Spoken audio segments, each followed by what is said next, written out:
Pharma city ఎందుకు వచ్చిందండి? Pharma city మా ప్రభుత్వం ఎందుకు వచ్చింది? Pharma city why do we bring pharma city at all? Pharma యొక్క ఎక్కువ బిల్డ్ అయింది హైదరాబాద్. చాలా ఇబ్బడి ముగ్గడిగా కంపెనీలు వచ్చినాయి ఇక్కడ.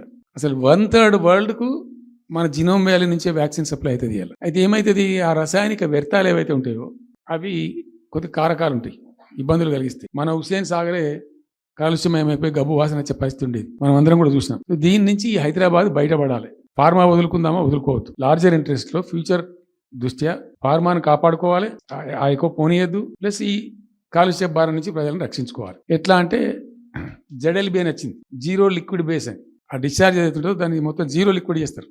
కాలుష్యం కాదు, ఏం చెడిపోదు, వాళ్ళకి ఇబ్బంది ఉండదు. అది ఇంటర్నేషనల్ లెవెల్లో సక్సెస్ఫుల్గా ఉంది, సక్సెస్ఫుల్గా జరుగుతుంది. అయితే మనం ఆ సిస్టమ్ పెట్టుకోవచ్చు కదా అని చెప్పి ఫార్మా ఇండస్ట్రీ తెచ్చినాం. 2 హెలికాప్టర్లు తీసుకొని ఆ ఫార్మా బిజినెస్ మెన్ ఎవరైతే ఉంటారో వాళ్ళని నేనే స్వయంగా పెట్టుకుని పోయి ఆ ముచ్చర్ల కాడ పోయి తీసుకుపోయి చూపించి ఈ ప్లేస్ బాగుంటుంది కదా అంటే బాగుంటుంది అని చెప్తే దాన్ని ఫైనల్ చేసి చాలా కష్టపడి 5-6 సంవత్సరాలు పర్సూ చేసి రైతాంగంతో ఘర్షణ పడకుండా ఒక 20,000 ఎకరాలు పెట్టుకొని చేస్తే 14,000 ఎకరాల పైచీల కొరకు 14,000 నెట్ వచ్చింది ప్రభుత్వానికి. 14,000 acres already acquired by government. పెట్టి ఒక ఐఏఎస్ అధికారిని పెట్టి దాన్ని ప్రభుత్వ నిఘాలోనే ఈ రసాయనాలు వ్యర్థాలను ఇష్టం వచ్చినట్టు పెట్టుబడితట్టు పంపకుండా ఆ నియంత్రణలో జరగాలని చెప్పి పెట్టుకున్నది ఫార్మాసిటీ. పద్ధతి పెట్టుకుని దాన్ని ఒక సిస్టమేటిక్గా చేసినాం. చేస్తే ఇప్పుడు దాన్ని ఏందండి దందా, ఏదైనా చేసి దాన్ని నమ్మకదొబ్బన్నా.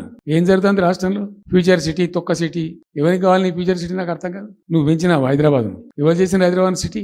ఇంత వైబ్రాంట్ సిటీ ఎక్కడికి వచ్చింది? సో ఇంత మహానగరం నిర్మితమైంది. ఈ నగరం యొక్క భవిష్యత్తును దృష్టిలో పెట్టుకుని పెట్టిందే ఫార్మాసిటీ. ఈ సిటీ మొత్తం గబ్బులేసిపోవాలి ఇక్కడ దాంతో నువ్వు తీసుకుపోయాలి ఫ్యూచర్ సిటీ, తొక్క సిటీ.